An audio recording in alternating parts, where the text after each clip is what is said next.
নমস্কার, আমি সুদীপ্ত। রংধনু গার্ডেনে সবাইকে স্বাগত জানাই। রয়েছি আমার কাঁঠাল বাগানে।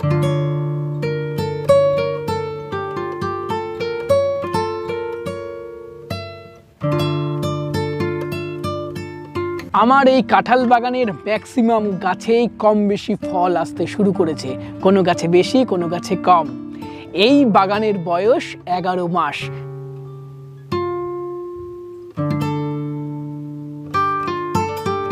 দেখুন গাছের গ্রোথ কত ভালো এবং প্রত্যেকটা গাছেই কত সুন্দর ফল এসেছে।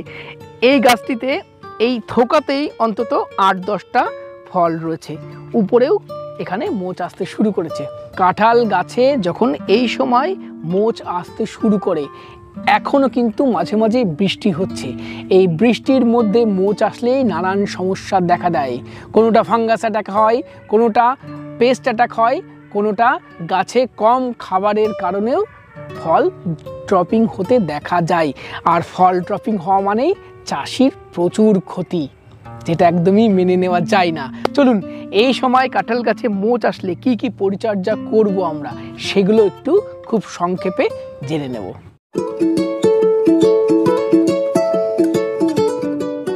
অনেকে বলে থাকেন এর নাকি বিভিন্ন জাত রয়েছে। আমি কিন্তু একদমই একমত নই। কাঁঠাল বাগান করার আগে শুধু দেখতে হবে চারা যেখান থেকে নিচ্ছেন ম্যাচিওর গাছ থেকে চারা করছেন তো, জাত কিন্তু সবার কাছে সেম। কেউ সায়েন্টিস্ট নয়, কেউ নতুন চারার জন্ম দেয়নি, ফলে বিভ্রান্ত হবেন না। অনেকে আপনাকে কনফিউজ করার জন্য অনেক রকম কথা বলবে। বাগান করার আগে যেখান থেকে চারা নিচ্ছেন তার মাদার প্ল্যান করুন। সে কোন বাগানে নিয়ে গেল সেই বাগান দেখবেন না দর্শক বন্ধুরা। সে যে চারাটা আপনাকে দেবে সেই চারাটা কোন গাছ থেকে তৈরি করা হচ্ছে, সেই গাছটা ম্যাচিওর কিনা সেটা দেখবেন। সে কোথায় কোন বাগানে ঘুরতে নিয়ে গেল সেই বাগান দেখে কিন্তু আপনার কোনো কাজ হবে না। ভিডিওটা সম্পূর্ণ দেখতে থাকুন। আমার এই 11 মাসের কাঁঠাল বাগানেও কেমন ফলন হয়েছে এক ঝলকে নিশ্চয়ই আপনাদেরকে দেখাবো, এবং চারা কোথা থেকে কালেক্ট করেছি সেটাও ভিডিও শেষে আপনাদের সাথে শেয়ার করব। দেখুন এই অক্টোবর মাসের মাঝামাঝি এবছর কিন্তু প্রচুর বৃষ্টিপাত হচ্ছে, যেটা অন্য কোনো বছর সাধারণত দেখা যায় না। এবং দেখুন বৃষ্টি হয়েছে, আর সকালেও বৃষ্টি হয়েছে। এখন রোদ, মাটি কিন্তু এখনও ভেজা, বেলে দোআঁশ মাটি, তবুও মাটি ভেজা। আর এই যা পরিবেশ, স্যাঁতসেঁতে ওয়েদার, রোদ ভালো উঠছে না, বৃষ্টি হচ্ছে, এটা কিন্তু ফাঙ্গাস আক্রমণ করার একদম আইডিয়াল একটা পরিস্থিতি। এবং তাই হচ্ছে কাঁঠাল বাগানে অনেক গাছে এরকম ফাঙ্গাস লাগছে। আমি কয়েকটা ইঁচড় যেগুলো পড়ে গেছে সেগুলো কালেক্ট করলাম। এই দেখুন, এগুলো সব কিন্তু এই ফাঙ্গাস আক্রমণের কারণে পড়ছে। আর ফাঙ্গাস আক্রমণের কারণে যদি এরকম মোচ পড়ে যায় তাহলে তো আমাদের প্রচুর লস হবে। এর জন্য আমাদেরকে এখনই ভালো মানের ফাঙ্গিসাইড ব্যবহার করতে হবে দর্শক বন্ধুরা। আমি যেটা করছি অ্যামিস্টারটা ব্যবহার করছি, সিনজেন্টা কোম্পানির অ্যামিস্টার। এটা আমি ব্যবহার করছি লিটারে 1 ml। লিটারে 1 ml দিয়ে এটা সকালের দিকে স্প্রে করতে হবে। আমি আমার বাগানে 3 দিন আগে এই অ্যামিস্টারটা ব্যবহার করেছি। এবং এই বর্তমান যা পরিস্থিতি, এই যদি বৃষ্টি অনবরত হতেই থাকে তাহলে কিন্তু ফাঙ্গিসাইডটা আপনাকে একটু বেশি ব্যবহার করতে হবে। অন্তত 3 সপ্তাহ পর পর এই ফাঙ্গিসাইড ব্যবহার আপনাকে করতে হবে, না হলে কিন্তু এই ধসা পচা রোগ লাগবে এবং ঝরে পড়বে। এবং দর্শক বন্ধুরা, ফাঙ্গিসাইড যে শুধু কাঁঠালে স্প্রে করব তা কিন্তু নয়, পুরো গাছে স্প্রে করতে হবে। কিন্তু দেখুন আমার গাছের পাতা কত সুন্দর আছে, কত হেলদি আছে, সবুজ আছে। এইরকমভাবেই কিন্তু পরিচর্যা করতে হবে। আর একটা কথা বলি, দেখুন গাছের গোড়া কিন্তু ক্লিয়ার রাখতে হবে। আগের ভিডিওতে আপনারা দেখেছেন, গোড়া যদি ক্লিয়ার না রাখা যায় ফল তো গোড়ায় আসবে। এবং এর গোড়ার ঘাস পরিষ্কার করে রাখতে হবে। অনেক বাগানে আমি দেখি এগুলো করেন না, গাছ লাগিয়ে রাখেন আর ভাবেন আগে একদম লাখ লাখ টাকা আমার ইনকাম হয়ে যাবে। কখনো হবে না। পৃথিবীতে কোনো চাষ আছে এমন যে পরিচর্যা করলাম না আর আমাকে লাখ লাখ টাকা দিয়ে দেবে? এসব ভ্রান্ত ধারণা থেকে বেরিয়ে আসুন। পরিচর্যা করুন, আর পরিচর্যা যদি না করতে পারেন এই চাষ করবেন না, কোনো চাষই করবেন না। বৃষ্টি বেশি হলে যেমন আম গাছে দেখেছেন তো আমে পোকা লেগে যায়, ঠিক সিমিলারলি বৃষ্টি বেশি হলে ফাঙ্গাস আক্রমণ যেমন বেশি হয়, পোকার আক্রমণও ঠিক ততটাই বেশি হয়। আমরা তো বাগানে অন্তত 3 সপ্তাহ পর পর পেস্টিসাইড স্প্রে করছি। কোনো দেখবেন, আমার অবশ্য খুব কমই হচ্ছে কারণ আমি কন্টিনিউ পেস্টিসাইড প্রয়োগ করে যাচ্ছি। এই দেখুন, এটা পেস্টিসাইড প্রয়োগ করার পরেও হচ্ছে। এই দেখুন পোকায় আক্রমণ করছে, পিন করে দিচ্ছে, এবং দেখুন ইঁচড়টার অবস্থা কি। এখানে দেখুন এই একটা গাছেই হয়েছে আমার, এই দেখুন এগুলো সব কিন্তু পোকার আক্রমণ। তো এই পোকার আক্রমণের হাত থেকে অবশ্যই এই কচি ইঁচড়ের এই মুচিগুলোকে বাঁচাতে হবে, না হলে কিন্তু সব শেষ। এর জন্য আমরা যেটা করছি, বায়োডক্সা বলে একটা আমি পেস্টিসাইড আমি ব্যবহার করি, এটা দারুণ রেজাল্ট পাচ্ছি। কোনো প্রমোশন নয় দর্শক বন্ধুরা, আমি যেটা ইউজ করে আমি উপকার পাচ্ছি সেটাই আপনাদের সাথে শেয়ার করছি। এটা আমি লিটারে 2 ml করে মিশিয়ে গাছে ভালোভাবে স্প্রে করি, সম্পূর্ণ গাছে ভালোভাবে স্প্রে করি, এবং এই স্প্রেটা কিন্তু পড়ন্ত বিকেলে করতে হবে, অন্তত 4টে 4:30-এর পর স্প্রে করবেন, তখন ভালো রেজাল্ট পাবেন। রোদের মধ্যে করলে কিন্তু গাছের পাতা নুইয়ে যাবে, শুকিয়ে যাবে, এটা মাথায় রাখতে হবে। আর এই দুটো ফাঙ্গিসাইড এবং এই পেস্টিসাইড এখন অবশ্যই স্প্রে করুন আপনারা। সাথে আর একটা কথা আপনাদের বলি, দেখুন এই যে ছোট্ট ইঁচড়টা দেখছেন ফাঙ্গাস আক্রমণ হচ্ছে, এটা ঝরে পড়ছে। অ্যাকচুয়ালি কি জানেন তো, এর বোটাটা দেখুন কত সরু। আসলে এই ধরনের সরু যে ইঁচড়গুলো আসবে সেগুলো কিন্তু পড়ে যাবে, যেগুলো আপনার টিকবে সেগুলো দেখুন, এই দেখুন এর বোটাটা দেখুন কতটা মোটা। এই ধরনের মোটা ইঁচড়গুলো কিন্তু টিকবে, আর যেগুলো এই রকম সরু লিক করে বেরোবে এগুলো কিন্তু অটোমেটিক্যালি ঝরে পড়বে। সে আপনি যে ফাঙ্গিসাইড দিন আর যে পেস্টিসাইড দিন আর যে যত্নই করুন না কেন, এগুলো অটোমেটিক্যালি গাছ ঝরিয়ে দেবে।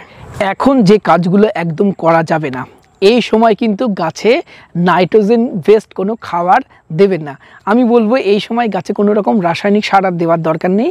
আমরা কিছুদিন আগে গাছে দিয়েছিলাম টাটা ধ্রুবি গোল্ড, এই যথেষ্ট। গাছে চাইলে তখন একটু পটাশও ব্যবহার করতে পারতাম, কিন্তু এখন এই মুচি আসতে শুরু করেছে, এখন যদি কোনো ফার্টিলাইজার বেশি দিয়ে ফেলি গাছ কিন্তু আবার গ্রোথের দিকে চলে যাবে, তখন কিন্তু ফলন কমে যাবে।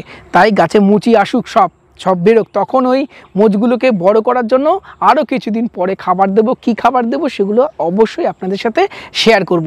আর গাছে কিছুদিন আগে আমরা পিজিআর স্প্রে করেছিলাম, আমি দিয়েছিলাম বুস্টার 2, তাই এখন আর কোনো পিজিআর দেওয়ার দরকার নেই। কিছুদিন পরে যখন মোচগুলো আরও বেশি বেরোবে, মোচগুলোকে বড় করার জন্য, তখন আমরা আর একবার প্লানোফিক্স ব্যবহার করতে পারি, তবে সেটা এখন না, যখন ব্যবহার করতে হবে আমি নিশ্চয়ই ভিডিও করে আপনাদের সাথে শেয়ার করব। এবার চলুন গাছেগুলোতে কেমন ফলন হয়েছে সেগুলো এক ঝলকে একটু আমরা দেখে নিই। দেখুন আমার বাগানের গাছগুলোতে ফলন কেমন হয়েছে। গাছের বয়স 21 মাস, প্রত্যেকটা গাছেই এরকম কম বেশি ফল আসতে শুরু করেছে, কোনো গাছে কম কোনো গাছে বেশি। এই গাছটিতে তো বেশ অনেকগুলো ফল এসছে এবং কিছু কিছু বেশ বড়ও হয়ে গেছে। দেখুন এরকম প্রচুর ফল এই গোড়াতে আছে, এই পাশেও আছে।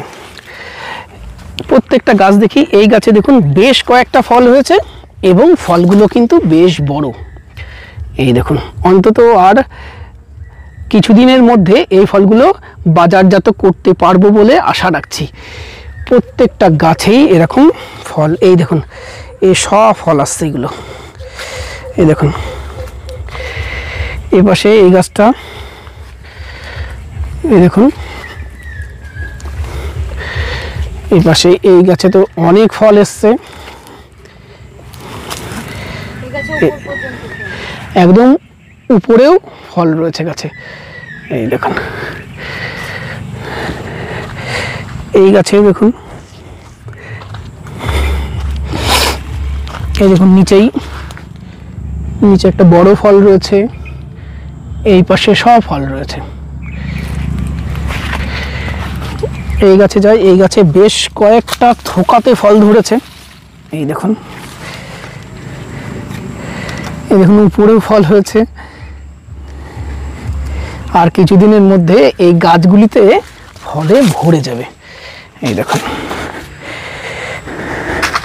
এইগুলোতে সবে আসছে, কম বেশি গাছে সবগুলোতেই ফল আমার রয়েছে। এই দেখুন গাছের হাইট, এই গাছ কাঁঠাল গাছ একটু পরিচর্যা পেলে খুব তাড়াতাড়ি বেড়ে যায়, অসুবিধা কিছু নেই, শুধু আপনাকে একটু টাইম দিতে হবে এবং সঠিক পরিচর্যাটা করে যেতে হবে। তো দর্শক বন্ধুরা, এই 12 মাসি ইঁচড় বাগান বর্তমানে দিনে দাঁড়িয়ে 2025 সালে দাঁড়িয়ে যথেষ্ট লাভজনক। এটা অবশ্যই করতে পারেন। যারা নতুন বাগান করবেন বলে ভাবছেন, আমি আগেও বলেছি জমি নির্বাচনটা ভালোভাবে করতে হবে, জল দাঁড়ায় না এরকম জমিতে চাষ করতে হবে, এবং চারা কোথা থেকে নেবেন এটা একটা বড় প্রশ্ন, কারণ অনেকে অনেক রকমভাবে মার্কেটিং করে। আপনি কারোর কথায় কান দেবেন না, আপনি বাগান ভিজিট করুন। এই জাত সব সেম জাত দর্শক বন্ধুরা, কেউ বিজ্ঞানী নয়, কেউ নতুন জাত আবিষ্কার করে বাজারে মার্কেটে ছেড়ে চারা বিক্রি করছে না, সব সেম জাত বিভিন্নভাবে সার্কুলেট হয়েছে।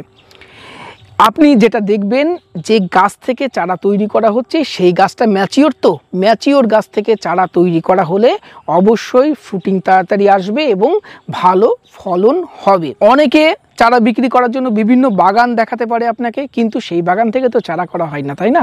চারা যেখান থেকে করা হয় সেই বাগান আপনি দেখবেন, দেখে যদি মনে হয় না ম্যাচিওর গাছ, তাহলে আপনি সেখান থেকে চারা পারচেস করবেন। মার্কেটে পিঙ্ক কাঁঠাল বলে পরিচিত, এটাই থাই কাঁঠাল বলে পরিচিত, এটাই তাইওয়ান পিঙ্ক বলে পরিচিত, এটাই ভিয়েতনাম সুপার আর্লি বলে পরিচিত, এটাই ভিয়েতনাম কাঁঠাল বলে পরিচিত, বিভিন্ন নাম যে যেমন পারছে মার্কেটিং করছে।